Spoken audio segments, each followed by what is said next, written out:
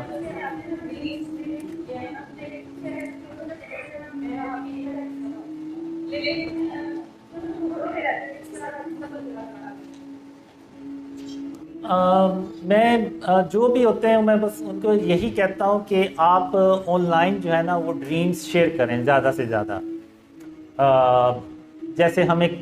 سارے plate forms جو ہے نا ان کو یوز کرنا چاہیے، یوٹیوب، انسٹاگرام، واٹس ایپ،